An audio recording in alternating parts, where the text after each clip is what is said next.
Praise the lord.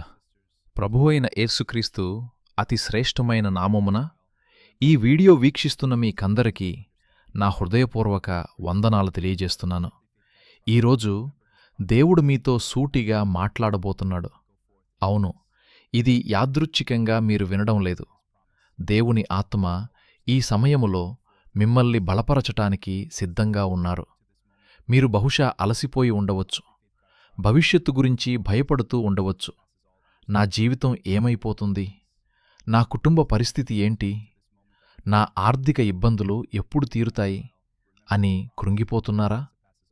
నా ప్రియ సహోదరుడా, సహోదరి, దయచేసి ఒక్క నిమిషం మీ కన్నీళ్లు తుడుచుకోండి.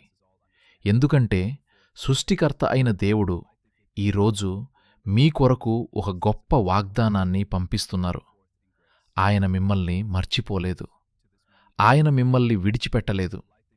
ఈరోజు మన దేవుని వాగ్దానం బైబిల్ గ్రంథంలో ఎంతో శక్తివంతమైన మాట. ఇర్మియా గ్రంథము 29వ అధ్యాయము 11వ వచనము. దీనిని శ్రద్ధగా వినండి. ఇది మీ జీవితాన్ని మార్చే మాట. నేను మిమ్మును గూర్చి ఉద్దేశించిన సంగతులను ఎరుగుదును. రాబోవు కాలమందు మీకు నిరీక్షణ కలుగునట్లుగా అవి సమాధానకరమైన ఉద్దేశములేగాని హానికరమైనవి కావు. ఎంత అద్భుతమైన మాట! దేవునికి స్తోత్రం.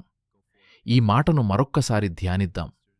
దేవుడు అంటున్నాడు, నేను ఎరుగుదును. నా ప్రియ దేవుని బిడ్డలారా, ఈరోజు మీరు అనుభవిస్తున్న ప్రతి శ్రమ దేవునికి తెలుసు. ఆయనకు తెలియకుండా మీ జీవితంలో ఒక చిన్న ఆకు కూడా కదలదు. బహుశా మీరు అనుకోవచ్చు, అయ్యా, నా కష్టాలు ఎవరికీ చెప్పుకోలేనంతగా ఉన్నాయి, నేను ఒంటరివాడిని అయిపోయాను అని. కాని దేవుడు అంటున్నాడు, నేను ఎరుగుదును. నీ గురించి నేను ఆలోచించిన ప్రణాళికలు నాకు తెలుసు. మనుషులు మీ గురించి చెడుగా ఆలోచించవచ్చు. మనుషులు మీకు హాని చెయ్యాలని ప్లాన్స్ వేయవచ్చు. మీ బంధువులు మిమ్మల్ని తక్కువ చేసి మాట్లాడవచ్చు. కాని సర్వశక్తిమంతుడైన దేవుడు మీ పట్ల కలిగి ఉన్న ఉద్దేశాలు ఎవరూ మార్చలేరు. ఆయన ఉద్దేశాలు ఎలాంటివి? వాక్యం సెలవిస్తుంది, అవి సమాధానకరమైన ఉద్దేశములే. హల్లెలూయా! ఈరోజు నీ గుండెల్లో ఉన్న ఆందోళన పోవాలి అంటే ఈ మాటను గట్టిగా నమ్ము. దేవుని ప్లాన్ నీకు సమాధానం ఇవ్వడమే కాని హాని చేయడం కాదు. నీ వ్యాపారం దెబ్బతిన్నదా? అది నీకు హాని చేయడానికి కాదు, దేవుడు నిన్ను ఇంకా గొప్ప స్థాయికి తీసుకెళ్లడానికి ఒక మార్గం మాత్రమే. నీ ఆరోగ్యం పాడయిందా? భయపడకు. స్వస్థపరిచే యెహోవా రాఫా నీ కొరకు స్వస్థతను దాచి ఉంచాడు. శత్రువు నీ మీదకు హానికరమైన బాణాలు విసరవచ్చు, కాని దేవుడు ఆ హానిని కూడా మేలుగా మార్చగల సమర్థుడు. యోసేపు జీవితాన్ని చూడండి. తన సొంత అన్నలే గుంటలో పడేశారు. ఐగుప్తులో బానిసగా అమ్మేశారు. అది హానికరమైనదిగా కనిపించింది. కాని దేవుని ఉద్దేశమేంటి? యోసేపును ప్రధానమంత్రిగా చేయడం. ఈరోజు నువ్వు కూడా గుంటలో ఉన్నట్టు అనిపిస్తోందా? చుట్టూ చీకటిగా ఉందా? అయితే సంతోషించు. దేవుడు నిన్ను సింహాసనం మీద కూర్చోబెట్టే సమయం ఆసన్నమైంది. ఆయన ఉద్దేశాలు హానికరమైనవి కావు. ఇప్పుడు దేవుని సేవకుడిగా నేను మీ జీవితం మీద కొన్ని ప్రవచనాత్మక మాటలు పలుకుతున్నాను. విశ్వాసంతో ఆమేన్ అని చెప్పండి. మీరు ఎక్కడున్నా సరే మీ కుడి చేతిని మీ గుండె మీద పెట్టుకోండి. యేసు నామమున ప్రకటిస్తున్నాను, మీ గురించి మనుషులు వేసిన చెడు ప్లాన్స్ అన్నీ ఈ క్షణమే లయమైపోవునుగాక. మీకు హాని చేయాలని చూస్తున్న ప్రతి ఆయుధము విరిగిపోవునుగాక.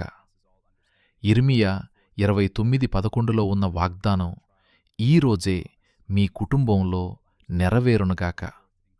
మీరు అనుకుంటున్నారు, ఇది ఎప్పుడు జరుగుతుంది అని. దేవుడు అంటున్నాడు, త్వరలోనే. ఇది సమాధానకరమైన సమయం. మీ కుటుంబంలో సమాధానం లేక గొడవలతో సతమతమవుతున్నారా? యేసు నామములో సమాధానం కలుగునుగాక. భార్యాభర్తల మధ్య ఉన్న విభేదాలు తొలగిపోవునుగాక. పిల్లల భవిష్యత్తు మీద ఉన్న అంధకార శక్తులు బద్దలైపోవునుగాక. మీరు ఒంటరివారు కాదు. ఆకాశమందున్న దేవుడు మీ పక్షమున యుద్ధం చేస్తున్నాడు. ఈ వీడియో ముగిసేలోపు మీ ఆత్మలో ఒక గొప్ప ధైర్యం రాబోతుంది. దేవుని ఆత్మ మిమ్మల్ని తాకుతున్నారు. మీ కన్నీరు నాట్యముగా మారబోతుంది. మీ దుఃఖము సంతోషముగా మారబోతుంది. దేవుడు మీ పట్ల కలిగి ఉన్న ఉద్దేశ్యం మిమ్మల్ని ఆశీర్వదించడమే, మిమ్మల్ని హెచ్చించడమే. మీరు తలగా ఉంటారు కాని తోకగా ఉండరు. మీరు అప్పు ఇచ్చే స్థాయికి వెళ్తారు కాని చెయ్యి చాచే పరిస్థితిలో ఉండరు. ఇది దేవుని వాగ్దానం. నమ్మినవారే దేవుని మహిమను చూస్తారు. రండి, అందరం ఏకీభవించి ప్రార్థన చేద్దాం. ప్రార్థనలో గొప్ప శక్తి ఉంది. మీ కళ్ళు మూసుకోండి, దేవుని పాదాల వైపు చూడండి. మహోన్నతుడా, పరిశుద్ధుడా, ప్రేమగల తండ్రి, మీకే వందనాలు, స్తోత్రాలు నాయనా. ఈరోజు ఈ సమయములో ఎవరైతే ఈ వీడియో ద్వారా నీ మాటలు వింటున్నారో వారందరినీ మీ చేతులకు అప్పగిస్తున్నాను ప్రభువా. తండ్రి, నేను మిమ్మును గూర్చి ఉద్దేశించిన సంగతులను ఎరుగుదును అని మీరు సెలవిచ్చారు. అయ్యా, నీ బిడ్డలు భయపడుతున్నారు. భవిష్యత్తు ఎలా ఉంటుందో అని ఆందోళన చెందుతున్నారు. వారి హృదయాలను మీరు ఎరుగుదురు. ఈ క్షణమే నీ సమాధానము వారి హృదయాలలోకి దిగివచ్చునుగాక. ఎవరైతే అనారోగ్యంతో బాధపడుతున్నారో యేసు నామములో వారికి సంపూర్ణ విడుదల కలుగునుగాక. క్యాన్సర్ గడ్డలు కరిగిపోవునుగాక. గుండె జబ్బులు నయమవునుగాక. కిడ్నీ సమస్యలు పోవునుగాక. నీ గాయపడిన హస్తము వారిని తాకునుగాక. ఆర్థిక ఇబ్బందుల్లో, అప్పుల బాధల్లో ఉన్నవారికి ఒక మార్గం తెరవండి ప్రభువా. ఉద్యోగం కోసం ఎదురుచూస్తున్న వారికి అద్భుతమైన ద్వారాలు తెరవండి. వివాహం కోసం ఎదురుచూస్తున్న బిడ్డలకు నీ చిత్తమైన సాటిమి దయచేయండి. ప్రభువా, హానికరమైన ప్రతి ఆలోచనను వారి మెదడులోనుంచి తీసివేయండి. సాతాను పతీసివేయండి. సాతాను పన్నిన ప్రతి కుట్రను లయం చేయండి. వారికి ఒక గొప్ప నిరీక్షణను, గొప్ప భవిష్యత్తును దయచేయండి. ఈరోజే వారి జీవితంలో ఒక కొత్త అధ్యాయం మొదలవునుగాక. కన్నీరు తొడవబడునుగాక. సంతోషం వెల్లి విరియునుగాక. మీరే వారిని దీవించి ఆశీర్వదించి మీ సాక్షులుగా నిలబెట్టుకోమని నజరేయుడైన యేసుక్రీస్తు అతిశక్తిగల నామమున అడిగి వేడుకుచున్నాము తండ్రి. Amen, amen, amen. దేవుని బిడ్డలారా, ప్రార్థనలో ఏకీభవించారు కదా. దేవుడు ఖచ్చితంగా మీ ప్రార్థన ఆలకించాడు. ఈ వాగ్దానాన్ని రాసుకోండి. ఇర్మియా 29:11. ప్రతిరోజూ ఉదయం లేవగానే ఈ మాటము చదవండి. నా దేవునికి నా గురించి తెలుసు. ఆయన ప్లాన్ నాకు మంచిదే చేస్తుంది అని గట్టిగా చెప్పుకోండి. ధైర్యంగా ఉండండి. పరిస్థితులు చూసి భయపడకండి. పరిస్థితులను మార్చే దేవుడు మనకు ఉన్నాడు.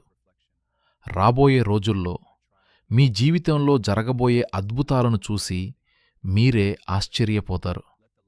దేవుడు మీ కుటుంబములో సమాధానాన్ని స్థిరపరచునుగాక. ఎల్లప్పుడూ దేవుని స్తుతించండి. కృతజ్ఞత కలిగిన హృదయం అద్భుతాలకు ద్వారం. ఈ వాక్యం ద్వారా మీరు బలపడితే దేవునికి మహిమ కలగాలి. మరొక వీడియోలో దేవుని శక్తివంతమైన మాటలతో మళ్ళీ కలుసుకుందాం.